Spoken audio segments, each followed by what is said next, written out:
요한복음과 함께하는 21일의 사귐 21번째 아침입니다. 오늘 이 아침에도 하나님의 말씀을 사모하여 예배의 자리에 나오신 모든 성도님들을 환영하고 축복합니다. 벌써 요한복음의 마지막 장을 묵상하는 시간이 되었네요. 지난 21일간 걸어왔던 복음의 대장정이 이제 오늘로 마무리된다고 생각하니 믿기지가 않습니다. 매일 한 장씩 요한복음 말씀을 읽고 듣고 묵상하고 필사하는 것이 결코 쉬운 일은 아니었지만 여러분과 함께여서 완주할 수 있었던 것 같습니다. 수고 많으셨습니다. 그리고 성도 여러분 모두가 자랑스럽습니다. 주님이 허락하신 작은 진리 하나가 여러분 가운데 있다면 마음에 깊이 새기고 그 말씀대로 살아갈 수 있는 여러분이 되기를 소망합니다.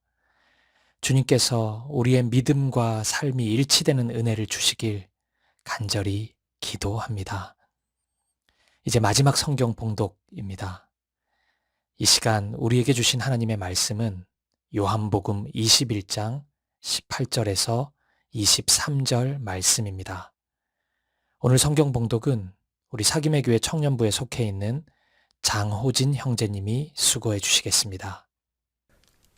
내가 진실로 진실로 내게 이르노니 내가 젊어서는 스스로 띠띠고 원하는 곳으로 다녔거니와 늙어서는 내 팔을 벌리리니 남이 내게 띠띠우고 원하지 아니하는 곳으로 데려가리라.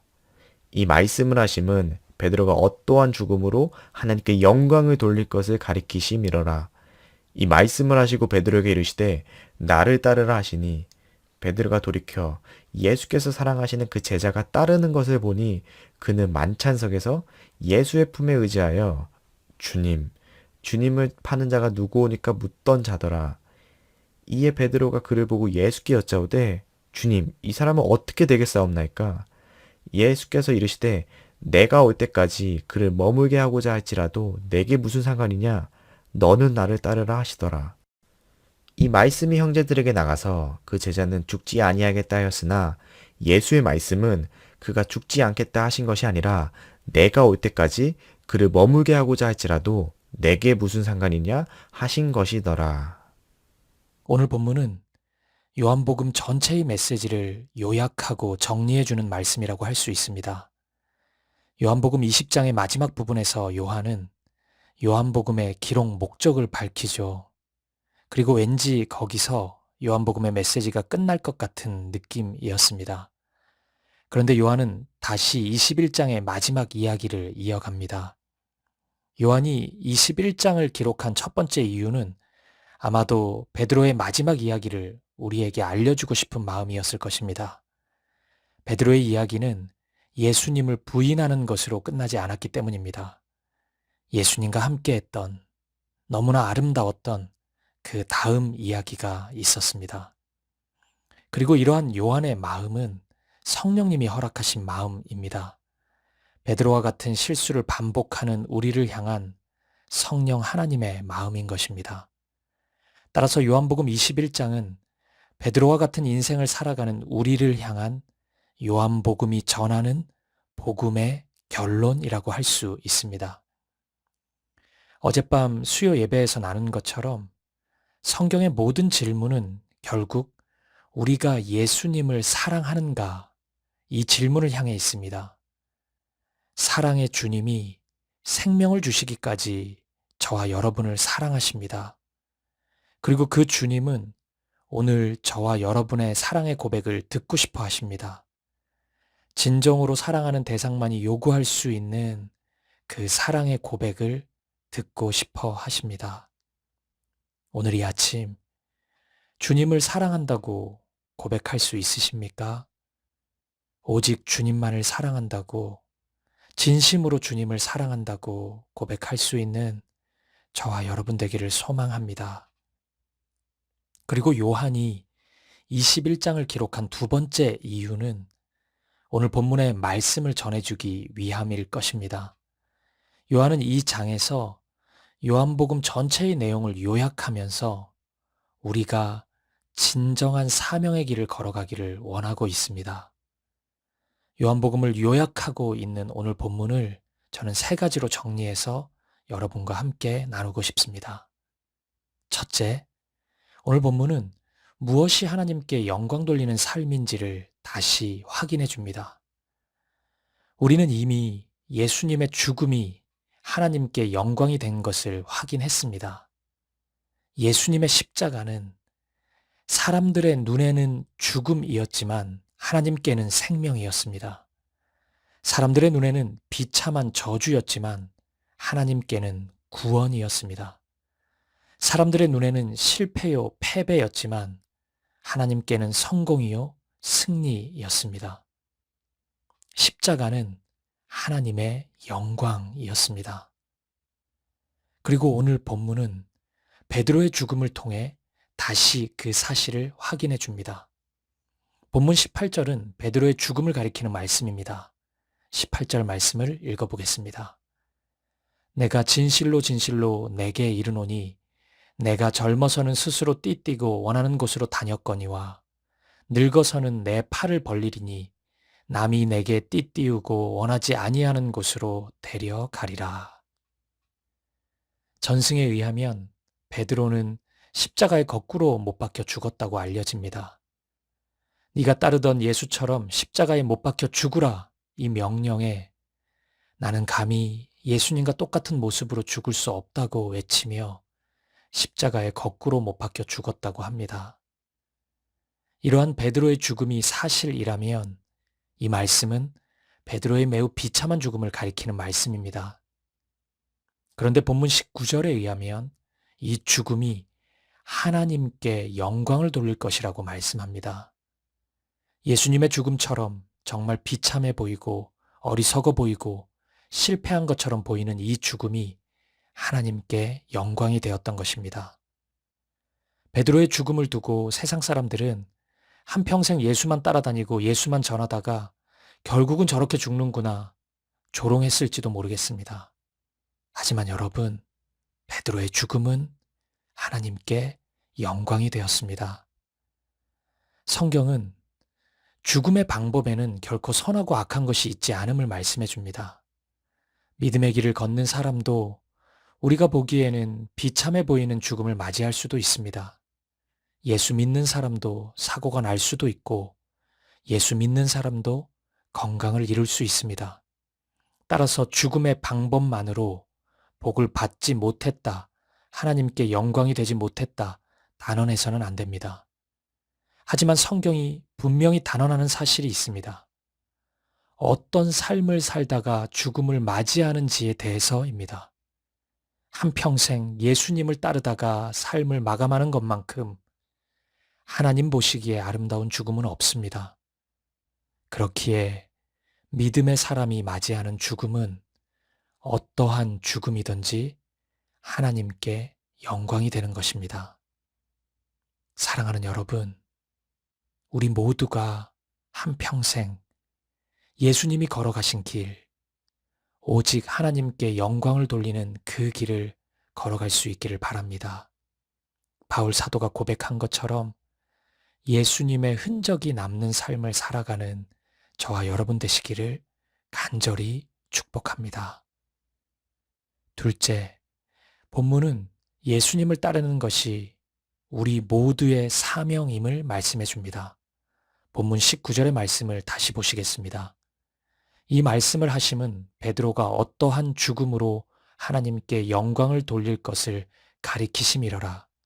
이 말씀을 하시고 베드로에게 이르시되 나를 따르라 하시니. 예수님은 베드로를 향해 나를 따르라고 말씀하십니다. 이미 예수님은 베드로에게 나를 사랑하느냐고 3번 물으셨습니다.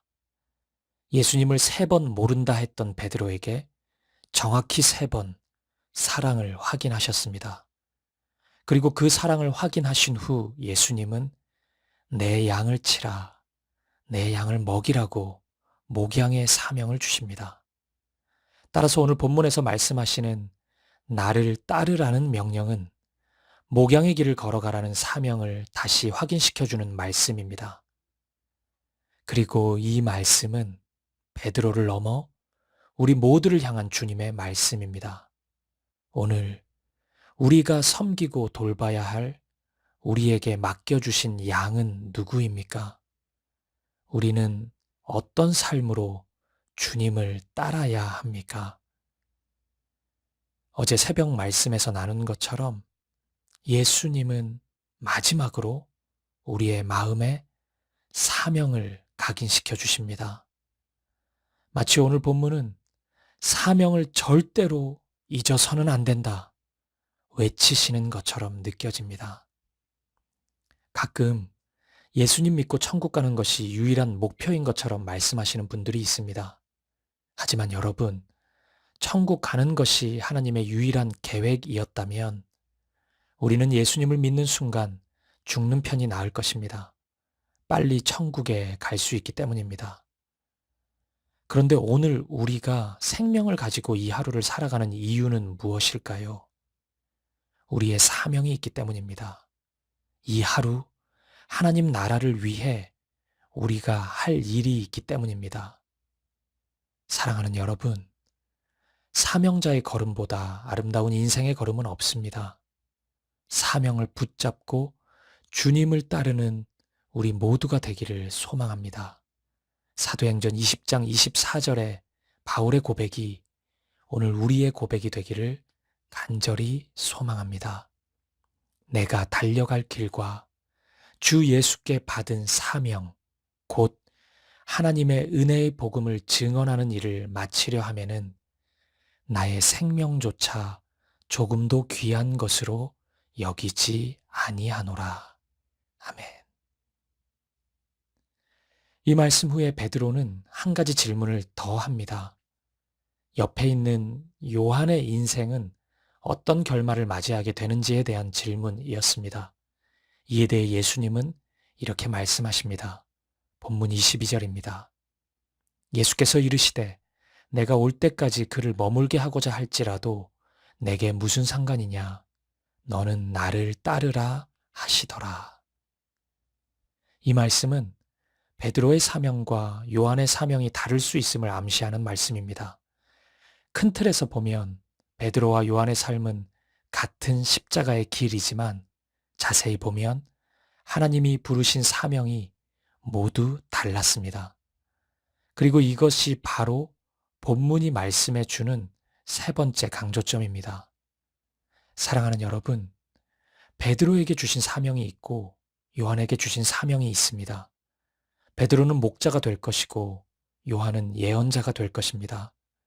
베드로는 설교자가 될 것이고 요한은 저술가가 될 것입니다.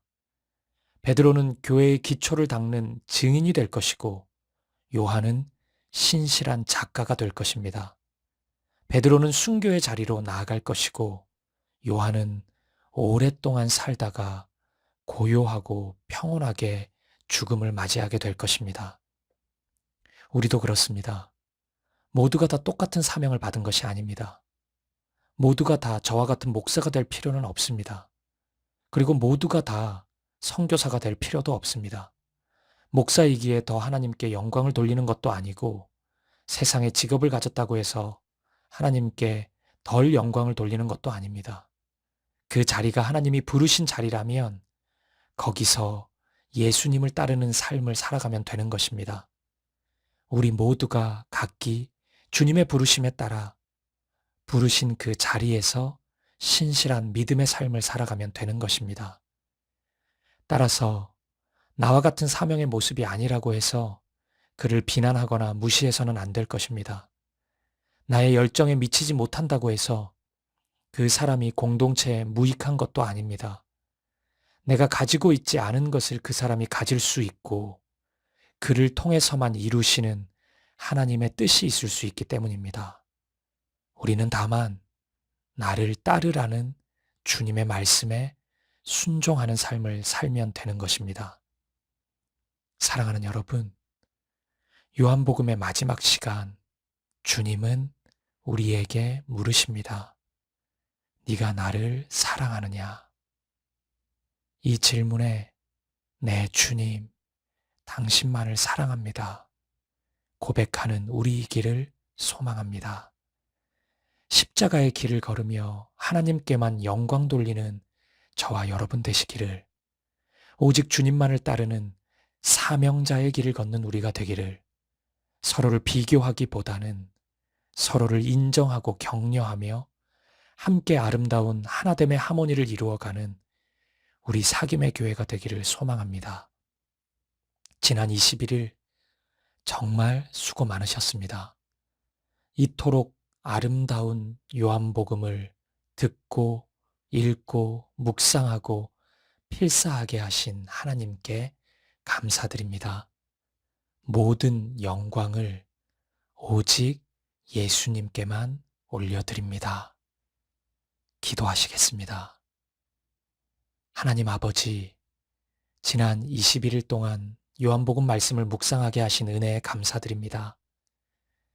세상의 시선에 의해 삶의 방향이 결정되지 않게 하시고, 우리의 모습이 사람이 아닌 하나님께 어떻게 비춰질지를 고민하고, 과연 하나님께 영광이 되는지를 질문하는 우리가 되게 하옵소서.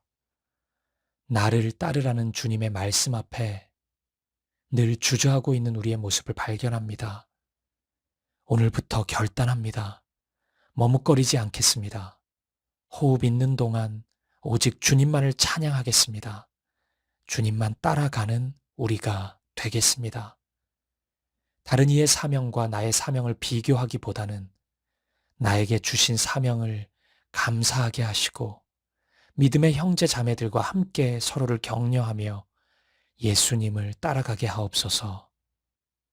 주님, 감사합니다. 우리에게 요한복음을 가까이 할 수 있는 은혜를 주셔서 감사합니다. 그리고 이 은혜를 우리 사귐의 교회의 지체들과 함께 나눌 수 있도록 허락해 주셔서 감사합니다. 모든 영광을 오직 하나님께 올려드립니다. 예수님의 이름으로 기도합니다. 아멘. 이어서 요한복음 21장 말씀을 함께 읽고 필사하며 하나님의 말씀 앞으로 나아가겠습니다. 제21장.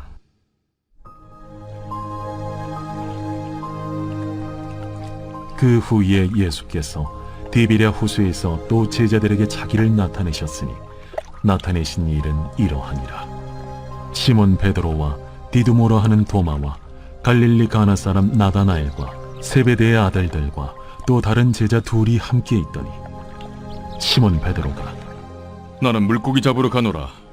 우리도 함께 가겠다. 하고 나가서 배에 올랐으나 그날 밤에 아무것도 잡지 못하였더니 날이 새어갈 때에 예수께서 바닷가에 서셨으나 제자들이 예수이신 줄 알지 못하는지라. 얘들아, 너희에게 고기가 있느냐? 없나이다. 그물을 배 오른편에 던지라. 그리하면 잡으리라. 하시니 이에 던졌더니 물고기가 많아 그물을 들 수 없더라. 예수께서 사랑하시는 그 제자가 베드로에게 이르되 주님이시라.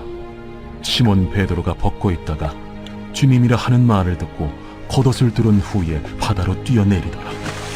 다른 제자들은 육지에서 거리가 불과 한 50칸쯤 되므로 작은 배를 타고 물고기 든 그물을 끌고 와서 육지에 올라보니 숯불이 있는데 그 위에 생선이 놓였고 떡도 있더라. 지금 잡은 생선을 좀 가져오라. 시몬 베드로가 올라가서 그물을 육지에 끌어올리니 가득히 찬 큰 물고기가 153마리라. 이같이 많으나 그물이 찢어지지 아니하였더라. 와서 조반을 먹으라. 제자들이 주님이신 줄 아는 고로 당신이 누구냐 감히 묻는 자가 없더라. 예수께서 가셔서 떡을 가져다가 그들에게 주시고 생선도 그와 같이 하시니라. 이것은 예수께서 죽은 자 가운데서 살아나신 후에 세 번째로 제자들에게 나타나신 것이라. 그들이 조반 먹은 후에 예수께서 시몬 베드로에게 이르시되 요한의 아들 시몬아, 네가 이 사람들보다 나를 더 사랑하느냐? 주님, 그러하나이다. 내가 주님을 사랑하는 줄 주님께서 아시나이다. 내 어린 양을 먹이라. 하시고 또 두 번째 이르시되 요한의 아들 시몬아, 네가 나를 사랑하느냐? 주님, 그러하나이다. 내가 주님을 사랑하는 줄 주님께서 아시나이다. 내 양을 치라. 하시고 세 번째 이르시되 요한의 아들 시몬아, 네가 나를 사랑하느냐? 주께서 세 번째 내가 나를 사랑하느냐 하심으로 베드로가 근심하여 이르되 주님, 모든 것을 아시오매. 내가 주님을 사랑하는 줄 주님께서 아시나이다. 내 양을 먹이라. 내가 진실로 진실로 네게 이르노니 네가 젊어서는 스스로 띠뛰고 원하는 곳으로 다녔거니와 늙어서는 네 팔을 벌리리니 남이 네게 띠띠우고 원하지 아니하는 곳으로 데려가리라. 이 말씀을 하심은 베드로가 어떠한 죽음으로 하나님께 영광을 돌릴 것을 가리키심이로라. 이 말씀을 하시고 베드로에게 이르시되 나를 따르라. 베드로가 돌이켜 예수께서 사랑하시는 그 제자가 따르는 것을 보니 그는 만찬석에서 예수의 품에 의지하여 주님을 파는 자가 누구오니까 묻던 자더라. 이에 베드로가 그를 보고 예수께 여짜오되 주님, 이 사람은 어떻게 되겠사옵나이까? 내가 올 때까지 그를 머물게 하고자 할지라도 네게 무슨 상관이냐? 너는 나를 따르라.